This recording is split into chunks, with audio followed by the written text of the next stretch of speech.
This happened when I was 15 years old. My best friend Anthony wanted me to come over for the night since his parents would be gone all weekend. I rode my bike over and put it in his backyard before letting myself in through his back door. We played basically every video game he had, from FIFA all the way to Call of Duty, with popcorn and other junk food spilled out all over the floor. As the night progressed, we moved from video games to watching half a movie and getting bored to doing prank calls at close to 10 o'clock. Anthony made a few calls to different pizza places. When it was my turn, I just dialed a few random numbers in hopes to get someone at their house. On, say, my fourth attempt, I finally reached somebody. A guy with a deep and rough voice picked up, answering with a yeah instead of a hello. Anthony's laughing in the background made me stumble with my words mid-sentence, ultimately cracking up into laughter. I had never done a prank call, so I sucked at it. The guy on the other end was silent. I regained a straight face and tried to continue with the call. It went something like this. Sir, would it be alright if I borrowed one of the wheels from your car? What's your name, kid? My name is Bob. Really? You sure it's not Anthony? I'll get this coat, alright? Yeah, legit, tell us. Alright, good. Alright, let's go. Got you. It hit me like a brick. I looked up at Anthony, whose face was noticeably full of fear. I hung up the phone, not wanting to be on the line with whoever that was for another second. Anthony, who the hell was that? I asked him. I don't know, he told me. Does your caller ID info display your name or something? No, it shows my dad's name. We hopped on the computer and did some research, trying to figure out how it was possible to get someone's name through their phone number. It didn't make sense how he could get Anthony's name so quickly. He was way too young at the time to be on any of those personal information sharing websites. We ended up asking a question on Yahoo Answers, since no one had a similar experience. The question turned up no answers. I suggested he call his dad, but he said he wasn't supposed to have anybody over for the weekend, so he didn't want to call. We planned on sleeping in the living room, so we just resumed watching the movie that we hadn't finished from earlier. Right after the phone call had left my mind, me and Anthony looked at each other when we heard his front storm door opening, and then the doorknob to the front door began to turn. Oh, I thought they got inside. It only was able to turn about halfway before the lock restricted it. Anthony turned off the TV, and I went over to the window to see who it was. I spread the blinds open. There was a tall guy standing outside. He noticed the blinds moving and turned to look at me. I practically threw the blinds back into place. Me and Anthony hid in the kitchen, listening for any more noises. We heard the sound of the gate to the backyard opening, as it was right outside the kitchen window. God damn it, I said. I forgot to shut the back door. Anthony urged me to run and shut it. I made it to the hallway leading to his back door, and froze. There was a silhouette standing outside the back door. I don't think he noticed me, but he was surely looking into the house. He opened the door and stepped inside. I tiptoed to the kitchen and motioned for Anthony to follow me upstairs. We made it to his room as quietly as possible, pulling the door shut to avoid making any noise. We crawled under his bed. He had cloth covering the bottom of his bed, so you couldn't see anything under it unless you actually moved the cloth. The doors downstairs all opened, each one getting closer to the stairs. Thumps finally began up the stairs, and he was right outside the door now. The door to the room opened. I could hear Anthony's breathing. It was too loud. Footsteps moved over to the closet, and then the closet opened. I could hear the coat hangers being slid around as the fabric of the jackets and coats rubbed against each other. Footsteps moved over to the bed and stopped. I felt like my heart was about to explode out of my chest. Anthony's breathing was too loud. I had to cover his mouth with my hand. Nothing but silence in the room now. We laid still for so long, I almost thought he wasn't even in the room anymore. I moved my hand away from Anthony's mouth and whispered in his ear, "You think we can make a run for it?" He was about to answer, when the most disturbing, memory-haunting scream I'd ever heard filled my ears as Anthony was seemingly dragged out from under the bed. I crawled out and saw him struggling with the man. I desperately looked around for anything to use as a weapon. I settled with the screwdriver sitting on his nightstand. I hurried over to the man and drove the screwdriver into his back. He let go of Anthony as he let out a scream of agony, giving us time to get the hell out of the house. Running onto the road would give away our position too easily. It would take too long to make it to his neighbor's house. We dove for the tree line in the woods and took cover behind a bush, watching the house.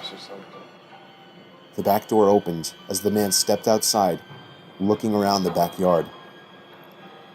He then looked out to the woods. I felt his eyes pass me as he scanned through the tree line. It seemed that it was too dark for him to see us. Then, he turned his head back in our direction. I ducked behind the bush. "Joe, he's coming." "What?" "Dude, get up, we gotta run." He was right. The man was approaching us fast.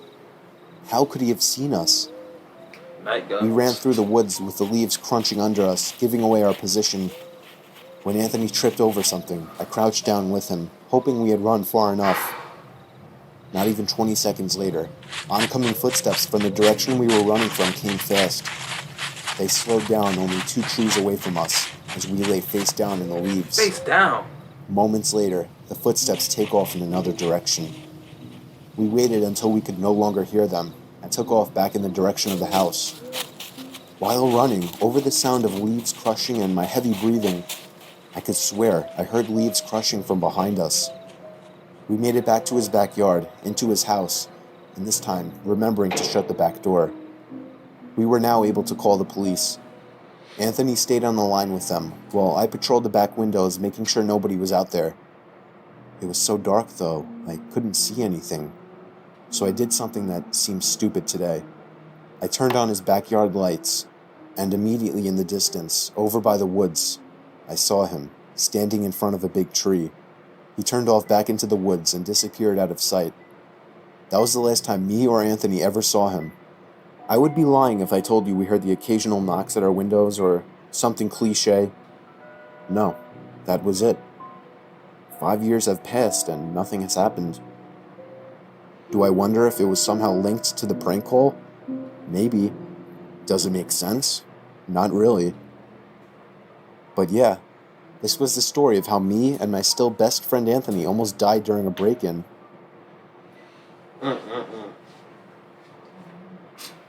I thought when he said he did something stupid, I was gonna open the window. I just watched this. Maybe 2 or 3 more. This is a short but terrifying story of something that happened when I was Snapchatting a friend. I'm pretty young, I'm only 13, still in middle school. A girl I really liked had just recently started snapping me selfie pictures, and we started messaging each other for a few nights. One night when I was watching TV, she sent me a snap of herself laying in her bed without a caption. I sent a message saying what's up. She sent another identical picture, this time with a caption saying, "Not much, you?" She set the timer to 10 seconds, so it gave me plenty of time to analyze the picture, including her bedroom in the background, and the dark outline of a person standing by her window. I quickly sent a response message, saying, "Is that your brother by the window?" She sent another identical snap, this time captioned, "What do you mean?" In this picture, the figure at the window was closer, and I could see a hand pressed up against the glass. How does she not see that? I closed the snap before the timer even ran out so I could tell her quicker. I said, "There's somebody at your window, turn around." She opened my snap almost immediately, and then I didn't hear from her again on the app. I grew more and more worried as the minutes passed. I texted her a few times to no avail. I tried calling her a few times to no avail as well. Look at the bunny. I didn't know her house phone number, otherwise I would have called her parents. The bunny terrified. It wasn't until midnight when I was already laying in bed that she finally texted me back. She explained the whole situation. As soon as she looked at her window and saw the person standing there, she screamed. And that caused the person, who turned out to be a 20-something-year-old man, to open the window and jump into the room. From there, she ran to her parents' room and woke her dad, who went to her room to find nothing but an open window. The screeching noise. It wasn't exactly a personal story of mine, but it freaks me out nonetheless, knowing that the only thing that saved my friend from whatever could have happened was the fact that I was able to see the window through her selfies, unbeknownst to the creeper at her window. Get the bunny. The bunny was terrified. Or an AI-written horror story. This Christmas, give yourself the gift of Tempur-Pedic at Gardner White, because every Tempur-Pedic is in. It was 2 years ago. I was called in to do the night shift, 10 p.m. to 4 a.m. at 7-Eleven, since somebody called out. The store was located on a busy road in a rather quiet and rural area. During the night shift, you could expect anywhere from 10 to 20 people come in to buy a beer or something else. This one particular night, there was this one guy, mid-20s, that came in. He started making weird noises, like loud yelling noises. I assumed he had some kind of mental disability. In fact, my brother has a mental disability, so I immediately felt sympathy for the guy. It's a zombie. He walked up to the counter without any items, with his head facing me, but his eyes were looking up at the ceiling. I felt It's a uncomfortable. zombie. I honestly didn't know how to deal with it. I tried speaking with him, but he only responded in loud noises. I kept checking if he was with someone outside, but he was alone. There weren't any cars in the parking lot, so I assumed he walked. He stood there for so long, looking up at the ceiling and making noises, that I tried to get him out by handing him a bag of chips and telling him he can go. I tried finding some kind of number to call for someone to help him. Then, out of nowhere, he finally turned around and walked out of the store. I felt so horrible for the man, but at the same time, I felt a bit creeped out. About an hour later, the phone on the counter rang. I picked up to hear the familiar yelling sounds of the man from earlier. It caught me off guard. I didn't know what to think, other than this has to be some kind of prank. I hung up on them and was now becoming paranoid of my surroundings, constantly checking the outside through the windows. Come 4 o'clock, the person working after me came in, finally allowing for me to go home. It wasn't my problem anymore. I got home and threw all my stuff on the table, ready to get to sleep. But my phone rang within a minute after entering the door. I felt a chill run down my spine. Why would someone be calling at 4 a.m.? I could only imagine it was bad news. I braced myself and picked up the phone to hear the man again. I felt sick to my stomach as I listened to the loud noises. Hang up and move. I struggled to slam the phone to the receiver. All night, I felt like I was being watched, even with all the blinds shut. And I could swear I heard strange noises coming from all over my house. I refused to get any sleep until the sun came up. Weeks passed, and I had forgotten about the incident, until one day, when going into the basement for the first time in a while, I found that papers had been scattered all over the floor, and when I went into the basement closet, I found writing on the walls. 7-Eleven had been written in Sharpie on the wall, along with the address to the 7-Eleven I worked at and my house address.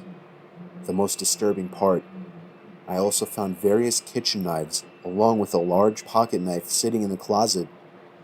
What started out as seemingly just an innocent person turning into something of a prank ultimately turned into something much more horrifying.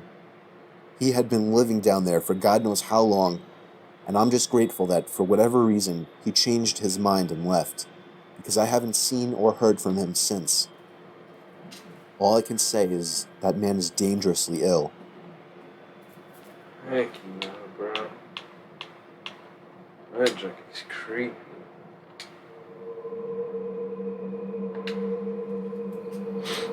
It was Halloween night, and I was home alone. I had planned to spend the evening watching scary movies and eating candy, but I started to feel uneasy as the night went on. I tried to rationalize it away, telling myself that it was just the spooky atmosphere of the holiday, but I couldn't shake the feeling that something was wrong. I was about to check all the locks and go upstairs when I heard a noise coming from the basement. I froze, listening intently. There it was again, a faint scuffling sound. Someone was definitely down there. Without thinking any further, I grabbed a baseball bat and crept quietly down the stairs. I peered around the corner, bat at the ready, but there was nothing there. The basement was empty. I slowly made my way over to the other side, heart pounding in my chest. Again, there was nothing there. I was starting to feel like a fool. Maybe it was just the wind or something. I was about to go upstairs when I heard the noise again, only this time it was coming from right behind me.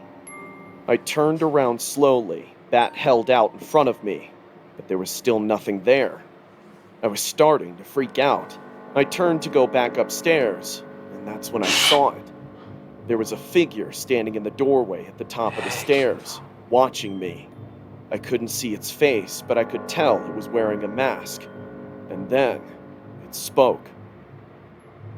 Trick or treat. Bruh, heck